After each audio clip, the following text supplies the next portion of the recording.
I'm just gonna go ahead and say it right now, guys. I've been feeling miserable. I've had a cough going on. On top of that, I've been trying to upload the last episode of ECW Rise, and I'm literally almost about had it with the video. I was given a copyright claim saying that I needed to get rid of one song. And then for some reason it got rid of all of the other audio in the whole video, even though the whole video was muted before, and I don't understand that. And then I tried to, take out the song Rise, and it didn't happen. So, I mean, I'd assume that, it'd be all good, they'd get rid of my audio, but no. They didn't want to hear that at all. They wanted me to, give them credit and me to monetize. I don't know. It was some weird thing, and I didn't really care to see it. And it literally would not let my audio play, and, I worked so hard, guys. You don't understand how long it takes to actually upload an ECW Reign or ECW Rise. I sit up, if, say, I get home from school at 3 o'clock for a Reign, I'm going to be up till at least 1 in the morning till that thing processes, because, I want to make sure it's HD and everything is good, and I will just sit there and I will do the best I can to upload that with Rise. I started uploading that video on Friday at 8 o'clock at night. It took 2 hours to get to 6%. Multiply that and what it takes to get to 100%. It's ridiculous. And it finished processing at 12 o'clock on Tuesday. Like 12 o'clock at midnight on Tuesday. Or on Monday. Right after Raw went off, midnight on that Monday, but eventually it became Tuesday. You guys know. You guys know what I'm trying to say. So, and I know it was heartbreaking to think that, I went through all of that just to find out that would not work. And I want to let you know that ECW Rise has been postponed at the moment. I think it'll be uploaded sometime this weekend, but don't be counting on it, because you never know what YouTube is going to throw my way. I have just been sick of this crap. It was such a struggle, and I want you guys to realize what exactly I've been going through, and I've been busy. And this show, didn't do me no favors in trying to cheer me up, and it's just, I'll get to that, right now. But I wanted to let you guys know what I've been up to and why there's been no videos, and why there was a video and some of you said there was no audio. I understand. I'm sorry. It's the last video. I'm not going out like that for the season. I have to upload that video. It's 1 hour. It's 3 minutes long. It's a long video. Just please watch it for me when it ever comes up, because I really would like to see all my hard work pay off and everybody's hard work that's went through it. And I know I've been talking for a long time, and if you've already skipped this, then it's okay. I understand. I know. So anyway, just understand that, guys, and I really am sorry. But let's get to Night of Champions. We had Ryback and Kevin Owens for the Intercontinental Championship kick off the night. I'd say a solid match between these two. I thought Cena and Rollins would be opening the show, but I was wrong. Ryback and Owens opened the show instead. Ryback went for the shell shock. Kevin Owens raked the eyes, rolled him up, 1, 2, 3.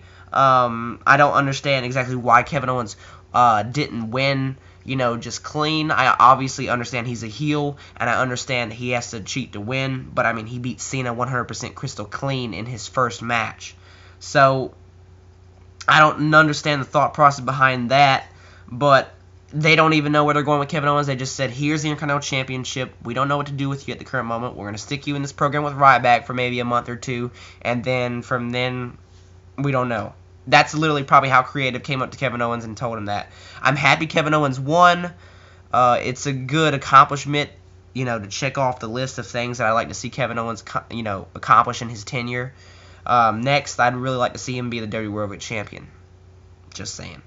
But yeah, it's a step in the right direction, but WWE's really not going to put forth any effort. So, why should I care and get my hopes up for a Kevin Owens title reign? Just plain and simple. And then right after that, we got announced that the Brock Lesnar Go to Hell tour. was going to go down. Hell in a Cell, Brock and Taker. I'll get down to that in a video, the final battle. I'll get to that when the time comes around next October. Not next October, but next month in October. So I'll let you guys know what I think about that. Rusev and Dolph Ziggler, didn't care about this match. Saw little bits and pieces, but from overall, it wasn't good. And from the bits and pieces I did saw, there was nothing really inspiring, nothing that was that great. Personally, I'm not a big fan of Dolph Ziggler. I like Rusev. Dolph Ziggler went over because of the Summer Rae thing. Summer Rae threw her shoe at Rusev, and I guess Rusev, that's like a steel chair shot, because literally Rusev sold the heel hitting his chest. He was like, and then the zigzag. I was like, really, Rusev? But I understand it. And then the next night on Raw in the 6-man tag, Summer Rae kind of helped Rusev in a way, because she allowed Dolph Ziggler, the distraction for Rusev to hit him with a super kick and then 1, 2, 3. So I don't know when they're gonna split them up. Hopefully Rusev and Lana get back together soon, but we'll see. Ziggler wins, LOL. WWE Tag Team Championship match: New Day versus the Dudley Boyz. Dudley Boyz win by DQ. New Day are entertaining, because that's all the New Day are. They are entertaining, and they literally are great. Kofi's great. Big E's great. Xavier Woods is great with his trombone. Kofi Kingston's so fun. He's with his skip clap thing that he does, and then he's also just I think he's such a sarcastic, funny heel, and he can literally talk some good trash, and he's just a great in-ring worker. You got Big E, who's he's the muscle, he's the power, and he's funny, and Big E's his dancing like this. You can't see. If this was a full body, cam, I would show you. I don't know how good it would replicate Big E, but it's a fantastic, impersonation, because Big E's awesome. The New Day are awesome. The Dudley Boyz are pretty awesome as well. And the whole tables thing was talked about. Save the tables, furniture, saving the world. They had in the pre-show promo, which I thought was hilarious. And the New Day are just nonstop, wall-to-wall fun. Dudley's win by DQ, but not complaining. I'm glad the Dudleys didn't win right away when they come back, because that would have been a cop-out, it seemed to me. It's good that they have maybe this continue to TLC, then maybe lead into the Royal Rumble, where it's, I heard Jeff and Matt Hardy are coming back as the Hardy Boys in February. So, maybe if TNA's even a company by February, we'll see. The Hardy Boys might come back. I know the Usos are coming back soon. Primetime Players are still lingering around. Even the Ascension, if you wanted to do some real good stuff. The Lucha Dragons. There is room in this tag team division to have some really good stuff that can happen, but it's up to WWE to do that. And New Day is a good step in the right direction. So is the Dudley Boyz. After the match, the Dudleys put Xavier Woods through a table. It continues the feud. So, nothing really bad about this whatsoever. It was a solid tag team match. Nikki and Charlotte for the Divas Championship. It was okay. It was better than their Raw match. Nikki Bella dominated with going after Charlotte's leg, and it got so repetitive of her just, suplexing Charlotte on the ropes. Literally, I think she suplexed Charlotte's leg on the ropes and the turnbuckle at least 14 times. It was ridiculous. And Nikki Bella, she lost via the figure 8. She tapped out.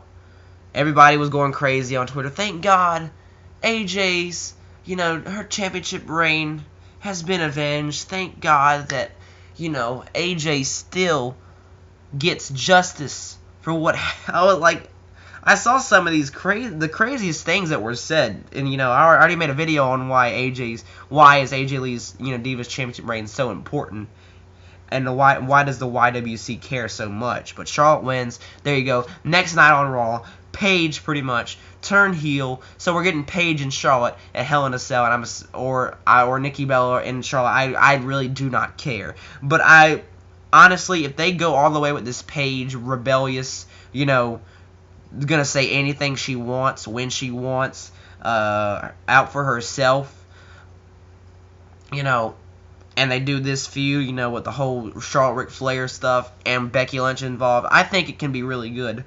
So I thought they were going to buy their time and wait to do this, but I guess, I mean, it'd be kind of awkward for Paige and Becky to be like, yeah, Charlotte's the Divas Champ. Like, it'd be kind of awkward for them to do that for 2 months, so I understand it. It's just kind of weird. I wonder when Becky's going to turn, you know, because she can't stay all white and clean, sparkly babyface for forever. So we're going to, that'll play into a factor soon, but whatever, you know. It was okay. Charlotte wins. There you go. Nikki Bella's not champion. Are you happy? Wyatt family versus Dean Ambrose, Roman Reigns.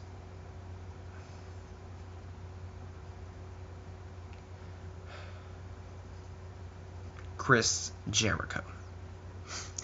Chris Jericho. Out of everybody you could have picked, Eric Rowan, Baron Corbin, Jesus, The Rock. Even I thought The Rock was a long shot, but people were saying it was The Rock.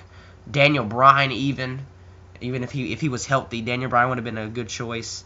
I don't know, just Chris Jericho. It made sense to some degree because that was Jericho's last feud technically, but Jericho came out. I mean, it was a solid 6-man tag. I mean, I'm not really complaining. Roman and Braun got some good in-ring, you know, one-on-one time.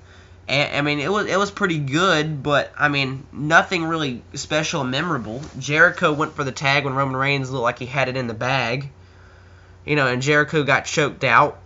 You know, he tapped out or passed out, whatever. After the match, Jericho nudges Ambrose, and he walks out of the ring. So heel Jericho is back. I like how like all these Jericho marks of the past were like raging and saying that Chris Jericho, really? Like out of all people, Chris Jericho. Like I loved how everybody was just getting so upset about this stuff, but you know. Whatever, I could care less about Chris Jericho. I'm assuming he'll feud with Ambrose sometime down the line, but we'll see. Orton returned next night on Raw, so I'm assuming we're getting Orton, Roman, and Dean versus the Wyatts at Hell in a Cell. I'm not sure. Hell in a Cell's like next in like 3 or 4 weeks, so we'll see. Next match after this, U.S. title match, Rollins and Cena. Cena wins, LOL. Same match exactly from what they had from SummerSlam, the Raw match that they had in August, and what was their other match? The one they had the night after. They had another match on Raw right after this, and the match, they were almost exactly the same. Uninspired. I mean, it was a good match. No, Cena wins. I mean, what was the point of even unifying the titles in the first place? What was the point? I mean, I really don't get it. Cena wins because Cena does what he always does. Wins. Freaking Johnson. And Johnson is U.S. champion. Honestly, who cares? You know, who really cares? And then Seth Rollins lost his title. Who cares? Honestly, if we're really being honest, even though I don't like the guy, Cena is a better choice for the U.S. title than I think Seth Rollins. And now I hate Cena being U.S. champion and still being promoted as the main event. But I think it's better for Cena to have the championship because Rollins just kind of wore it as a medallion and as a side piece because he had the WWE championship, while Cena, you know, he wore the U.S. championship like it was really important, and I understand that. So it's a little bit better that it's on Cena, but what was the point in the whole, you know, what was the end game of this? Just for having the Cena to win it back? Just so the fans can think, oh, Rollins lost his first one. I bet he's going to lose his Sting. Casual fan. I mean, I don't understand it, but Cena wins, LOL. WWE World Championship match, Rollins and Sting. Apparently Sting got effed up in the match where, you know, Rollins had that buckle bomb move that he does, and I mean, he got some whiplash from that one. Sting went boom, like you could see it. It was bad. Sting took a table bump. He did a crossbody on the top rope. I think he collapsed a little bit in the match. The match was solid. I mean, it wasn't great. It wasn't like 5-star classic. I wouldn't even put it up past 4 stars, to be honest with you. But it was a good match. Better than Triple H and Sting. I mean, Sting's had some okay matches. I mean, the one with Triple H, yeah, I thought it was pretty good, but it was all about the finish, and Triple H beat Sting, and then like he hit him with a sledgehammer that could kill a man, but then like 3 minutes later, Sting shakes the hand of Triple H. What sense does that make? If you hit me in the head with a sledgehammer and you damn near killed me and put me in the hospital, when I get out of the hospital, I am not going to physically drive over to your house and shake your hand and say good fight. I am not going to do that whatsoever. So that did not make any sense whatsoever. And then Rollins and Sting, they had their match, and they barely acknowledged their Survivor Series interaction and what happened. It was all about a freaking statue. And this match was just a complete, story of Rollins trying to get away from Sting. And then it turned into Rollins taking advantage and being able to get away from Sting. And then he rolled up Sting when Sting went for the Scorpion Deathlock. 1, 2, 3. Rollins retains. Rollins stands tall, LOL, like he has for every single pay-per-view at this point. And after the match, Sting left because he bolted because he was, A, lost the match, B, was in pain. Luckily, it wasn't career-ending. I know WWE is literally scared to death to put this guy in the ring again, but he's probably only going to have one more match, and if that's the case, guess what? He's going to lose to The Undertaker if he faces him at WrestleMania 32.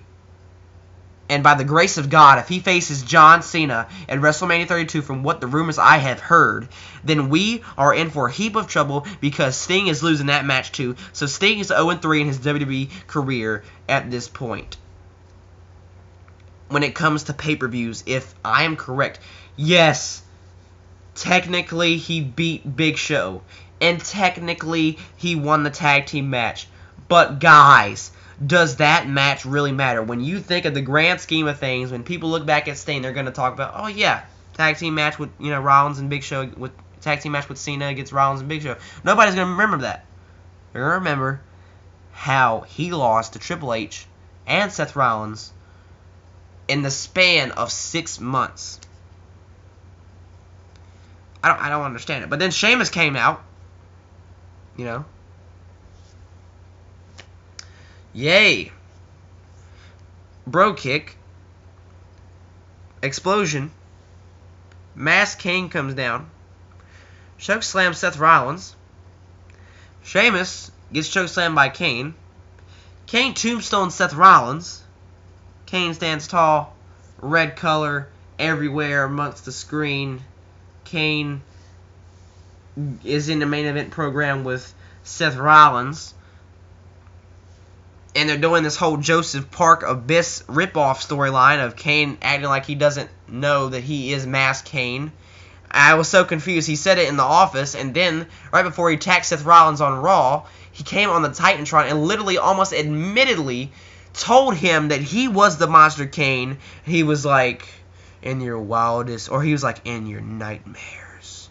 He literally admitted to the fact that he was Monster Kane, so I am literally confused. They're having a Hell in a Cell match. Thank God it is not going to main event the show, because that will belong to Brock and Undertaker. But this is your WWE Championship main event feud. Obviously, this had to happen at some point, but we did not want to see this match. Kane's contract is going to be coming up soon. He's retiring. Yay. We will all rejoice, and we will all dance when Kane, Big Show, and Mark Henry had their triple threat retirement match at WrestleMania 32. No, they're not going to. That would be pretty awesome. Like, they all jump on the mic and say, we're all retired, and walk out. That'd be awesome. But, yeah. Kane's going to have this one final main event run. This might carry on to Survivor Series. Please don't do that. Don't do that. I literally just gave them an idea. I should never said that. Should never opened my mouth. But whatever. Anyway, guys, that's Night of Champions review in the books. 2 days late, but whatever. Just besides that fact. Make sure you check out a couple links in the description box below. I do have an WWE 2K15 Royal Rumble YWC video and below, so just say I'm in if you want to be participating in it. I'll give you a thumbs up, and it'll be, well, I think we have like 18, 19 people in there, so make sure you sign up, because It depends on if you guys want to do it, and I'm pretty sure a lot of people want to do it when it comes to, you know, subscribers. So make sure you sign up. So yeah. After that, that's all I really got for you. Thank you for sticking around with me for about 20 minutes. Since you're sticking around, just keep a lookout on for ECW Rise. I don't know when it's going to be uploaded. Just keep a lookout on it. Like this video because, you know, I like to see some thumbs up. So, and it make me feel better because it's been a rough day. It's been a rough week knowing the fact that all that hard work just went down the toilet, really. So yeah, that kind of sucks, but got to get over them. Got to get over those bumps in the roads. But whatever. Leave a like. Leave a comment what you thought about Night of Champions. Please. Comment about Raw. Comment about Hell in a Cell. Let me know what you think about WWE's current product. What you think about anything for that matter. Let me know, and I'll get back to you. Covering 1 for 6, saying sayonara and